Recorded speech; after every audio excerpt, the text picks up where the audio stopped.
Nah, ini sanad ini penting untuk saat ini karena memang kondisinya kita akan menemukan beragam bentuk pengajaran dan mungkin sosok-sosok yang mengajar, sehingga dalam bentuk beragamnya sosok ini mesti ada standar.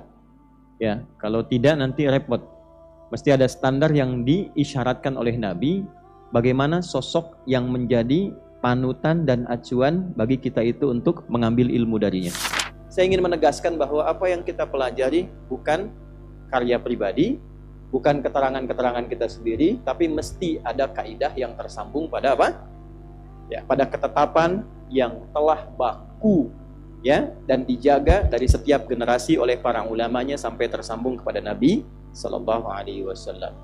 Maka saya membuka ini dengan kuat karena sekarang kontroversi seputar itu sudah pada masanya.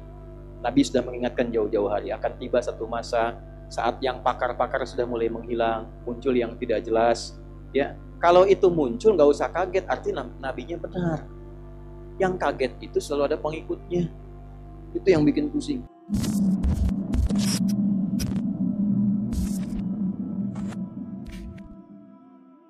Assalamualaikum warahmatullahi wabarakatuh. Sahabat muslim yang dirahmati Allah, di tengah banyaknya tokoh agama yang bermunculan, mungkin kita pernah bertanya, siapa sebenarnya ulama yang benar-benar layak kita ikuti dan jadikan panutan? Dalam video ini, Ustadz Adi Hidayat akan mengungkapkan 3 ciri utama ulama sejati yang ilmunya tidak hanya luas, tetapi juga membawa manfaat dan petunjuk bagi umat. Penjelasan beliau disampaikan dengan gaya khas yang menyejukkan, mendalam, dan penuh dalil dari Al-Quran dan Sunnah. Simak hingga akhir untuk mengetahui bagaimana kita bisa mengenali ulama yang benar-benar waratsatul anbiya, pewaris para nabi. Jangan lupa untuk subscribe channel ini, aktifkan lonceng notifikasi, dan dukung terus dakwah Islam agar semakin banyak yang mendapatkan manfaatnya. Nah, ini sanad ini penting untuk saat ini karena memang kondisinya kita akan menemukan beragam bentuk pengajaran dan mungkin sosok-sosok yang mengajar, sehingga dalam bentuk beragamnya sosok ini mesti ada standar.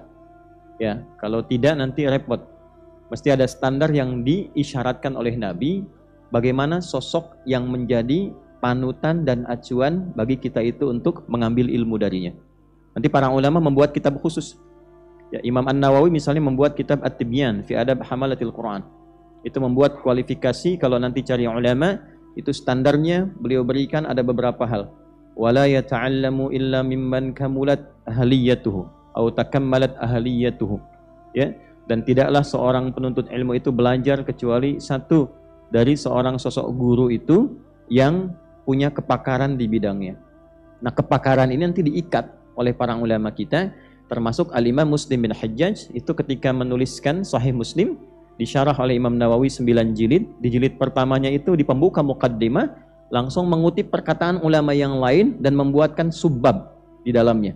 Ya, subbab itu memberikan kesan yang kuat tentang runtutan namanya sanad. Ya, runtutan sumber pengetahuan yang tersambung sampai ke sumber aslinya. Babul isnadi minad din. Bab sanad itu termasuk bagian yang pokok dalam ilmu agama. Ya, maka dikutiplah pernyataan Ibnu Sirin rahimahullahu taala ketika mengatakan al-isnadu minad din laulal isnad laqala man syaa ma syaa. Ya, runtutan guru yang tersambung sampai ke atas untuk memastikan sumber pengetahuan benar itu bagian yang pokok dari agama ad-din. Kalau nanti tidak terkualifikasi dan tidak terverifikasi, tidak bisa dipastikan nih dari siapa belajarnya, nanti seseorang bisa berkata apa maunya. Ya, itu poinnya. Misal begini, mohon maaf.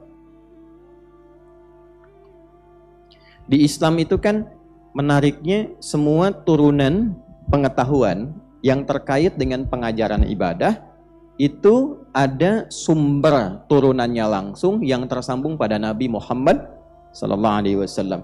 Bukan hanya informasinya ya Bu, Pak. Informasinya itu yang saya maksud misalnya gini, kalau Al-Quran firman Allah kan, jelas ya? Berarti sumbernya dari siapa? Allah kan? Allah menurunkan pada siapa? Nabi Muhammad SAW lewat malaikat Jibril kan? Baik, sekarang sosok Nabi Muhammadnya ada nggak? Ada. Tempat lahirnya ada sampai sekarang. Kehidupannya ada. Ada kan? Berarti kita nggak bisa tolak sosoknya ada kan? Nah, pembuktian pertamanya benar kan? Baik ya, sekarang tahu dari mana Al-Quran yang sekarang kita bacakan itu benar-benar yang disampaikan Nabi Muhammad. Nah, untuk membuktikan itu benar, mesti ada urutan. Kan kita nggak pernah ketemu Nabi. Ya kan? Maka kita terima dari si fulan, guru si fulan, terima dari si fulan, dari si fulan, dari si fulan, sampai ke Rasulullah Sallallahu Alaihi Wasallam. Dan hebatnya di dalam Islam, ketika disebutkan dari si fulan itu, satu tercatat, dua terlacak. Ya, jadi dipastikan benar nggak terima dari si fulannya ada.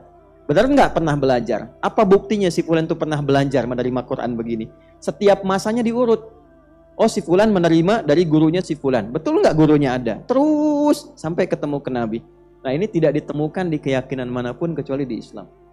Silahkan Bapak Ibu boleh cek. Jadi terjaga Al-Quran itu baik bacaannya yang kita bacakan ataupun juga rangkaian mushaf tulisannya yang dituliskan sampai sekarang. Jadi kalau orang lupa diingatan bisa lihat tulisan salah bisa dibenarkan oleh ingatan karena terjaga dengan rumus ini. Itu yang dimaksud firman Allah Quran surah 15 di ayat ke-9. Inna nahnu nazzalna dzikra wa inna lahu lahafizun. Demi keagunganku aku turunkan Quran itu untuk pengingat engkau, panduan berkehidupan. Dan aku jaga Al-Quran itu ya sampai kalian selesai menjalani berkehidupan sampai kembali kepada Allah. Jadi langsung dijaga karena itu lafadznya itu tidak akan pernah berubah sejak awal diturunkan sampai kini. Ya, dalam berapa riwayat pun riwayat itu perbedaan bacaan yang terkodifikasikan. Kodifikasi itu yang terhimpun semuanya dan semua dicek kebenarannya, baik Nabi dicek oleh malaikat Jibril, nanti bacaan Nabi ke sahabat-sahabat dicek oleh Nabi sampai kembali kepada kita sekarang. Jadi mau dibaca misalnya menggunakan A wadduha atau E wadduhe, karena cara baca ini memudahkan masyarakat yang dialeknya berbeda. Ada yang nggak bisa A dibacanya pakai E, tapi tidak merubah makna. Nah itu semuanya yang tadi saya sebutkan terjaga sempurna dan ada sanadnya sampai sekarang. Ya. Kemudian Nabi memberikan penjelasan dari Al-Quran. Penjelasan Nabi ini secara singkat disebut hadis. Disebut apa? Hadis. Nah, hadis pun Anda bisa bayangkan, penjelasan saja dari Al-Quran berupa hadis Nabi, kita pun punya sanad juga, diverifikasi lagi. Ini klaim Anda atau benar Nabi yang sampaikan? Misal, kita kan ngaji Al-Quran ya, Nabi memberikan keutamaan Al-Quran itu bisa merubah diri kita menjadi lebih baik. Khairukum man ta'allama al-Qur'ana wa 'allama. Batuk sekali tersangkut, batuk kedua tanda. Nah, batuk ketiga belum datang juga tuh.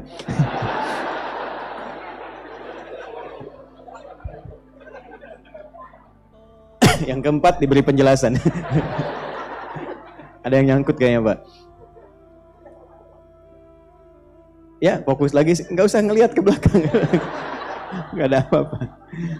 Ini, sekarang Nabi menjelaskan isi Al-Quran. Penjelasan Nabi disebut apa? Hadis. Tadi ada penjelasan Nabi kita dengar, khairukum man ta'allamal Qur'ana wa 'allama. Yang terbaik di antara Anda. Jadi kalau ingin menjadi yang terbaik, rumusnya sederhana. Pelajar yang terbaik, ayah terbaik, ibu terbaik, pengusaha yang terbaik, ya, pejabat yang terbaik, guru yang terbaik, murid yang terbaik. Dan ini sudah terbukti sepanjang zaman. Kalau ingin yang menjadi yang terbaik di bidangnya dalam setiap era, rumusnya satu, belajar Al-Quran dengan benar. Saya ulangi, belajar Al-Quran dengan benar, kemudian praktekan. Ajarkan, praktekan. Misal, Anda pelajar ini, mau di sekolah, mungkin SD, SMP, SMA, atau di kampus-kampus, ingin menjadi yang terbaik dalam dunia pembelajaran. Ingin cepat hafal, mudah memahami materi, kan? Nah, Anda keluarkan ayat-ayat Quran yang sesuai dengan bidangnya masing-masing. Nanti ada ayat-ayat membimbing kita, cara belajar yang benar bagaimana, cara mengatur waktu seperti apa, cara memetakan pelajaran dengan hobi kita, dan cara menjadikan itu mencapai target kita bagaimana. Hadisnya keluarkan. Kalau kita menunggangi ayat-ayat tadi dan hadisnya, itu Anda berpotensi menjadi yang terbaik di zamannya dalam bidangnya. Itu sudah terbukti dalam sejarah. Silahkan teman-teman cek dari zaman Nabi ke sahabat sampai ke tabi'in sampai orang-orang sukses di masa lalu, itu mereka selalu memulai dengan Al-Quran. Jadi apapun, mau jadi dokter, ya, jadi pemikir, jadi insinyur, jadi ilmuwan, itu rata-rata sejak kecil tuh mulai dari Quran, usia 7 tahun, rata-rata. Artinya kalimat yang Nabi sampaikan sebagai penjelas dari keutamaan Al-Quran itu valid, sahih. Hanya kita tanya, kita menemukan di situ dari siapa? Sementara Nabi sudah meninggal, nggak pernah ketemu kan? Ya kan? Nabi kan sampaikan pada sahabatnya yang mulia, ya kan? Sahabat menyampaikan kepada teman di generasinya. Nanti ketemu generasi baru tabi'in, ya, sebelum meninggal ketemu diajarkan.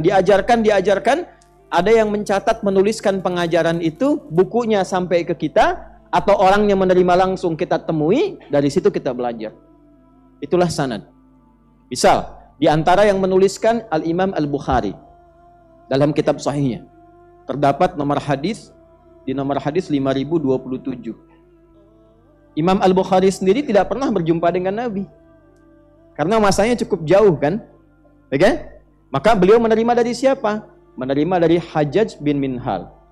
Hajjaj bin Minhal menerima dari siapa? Dari Syu'bah. Syu'bah menerima dari siapa? Alqamah bin Marthad. Alqamah bin Marthad menerima dari siapa? Sa'ad bin Ubaidah. Sa'ad bin Ubaidah menerima dari siapa? Abu Abdurrahman As-Sulami.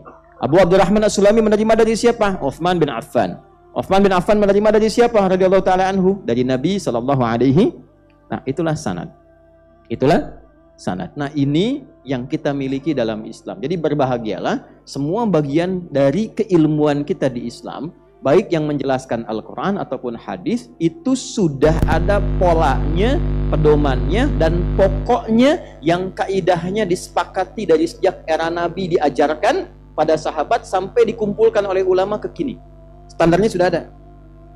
Nah, yang menjelaskan penjelasan Nabi itu sampai setiap generasi, itu yang disebut ulama. Itulah yang dimaksud oleh Nabi dalam hadis riwayat sahabat Abu Darda, didokumentasikan oleh Imam Ibnu Majah dalam sunannya, itu diurut dari mulai belajar sampai jadi ulama. Apa bunyi hadisnya? Qala Rasulullah sallallahu alaihi wasallam. Perhatikan kalimatnya, man salaka tariqan yaltamisu fihi ilma sahhalallahu lahu tariqan ilal jannah. Itu baru mau berangkat belajar.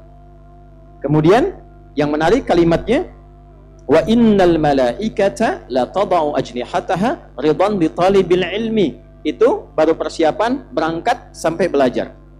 Wa inna talibal ilmi yastaghfiru lahu man fis samawati wa man fil ardi hatta al-hitan allati fil bihar. Itu dalam proses belajar sampai mau pulang dapat anugerah. Setelah itu dia pulang dapat sesuatu, berubah menjadi yang punya ilmu, jamaknya ulama. Nah, inilah yang meneruskan risalah Nabi untuk mengajar. Wa innal ulama'a warathatul anbiya. Standar ulama yang disebut oleh Nabi itu mewariskan nilai-nilai kenabian. Jadi bukan hanya ilmunya saja. Nah, standar ilmunya apa? Standar ilmunya tadi ada yang ditetapkan dengan kepakaran tertentu dan belajarnya dari guru-guru yang jelas ke atasnya. Jadi bukan kreasi sendiri, bukan cocok logi.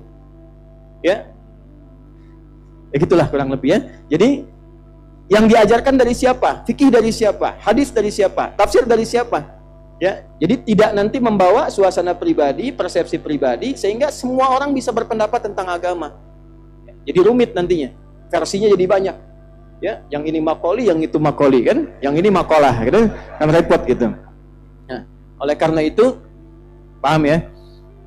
Nah, oleh karena itu ada standar keilmuan. Standar. Wa dhaharat diyanatuhu, standar keduanya itu nampak selain kealimannya juga nampak kesolehan ibadahnya. Kalau dalam bahasa Quran khasyah. Yang mau jadi ulama nih, standar ini paling penting yang disebut oleh Quran. Quran surah Fatir. Surah ke-35 ayat 28 menjelang akhir. Innama yakhsyallaha min ibadihil ulama. Yang paling khusyuk, khasyah, takut yang dihasilkan dari ibadah. Khasyah itu sifat takut yang dihasilkan dari ibadah. Ya, kalau ibadahnya disebut khusyuk, khusyuk. Salat khusyuk. Ya, kan ada salat yang cuma turun naik, turun naik, turun naik. Ya, yang diingat dunia. Jadi sifat ihsannya hilang, yang muncul sifat duniawinya. Baru takbir sudah ingat kreditan, ya kan? Parkiran motor di mana dan sebagainya sampai ujung. Nah, sifat khusyuknya, tawakal pasrahnya, ingat Allahnya berkurang.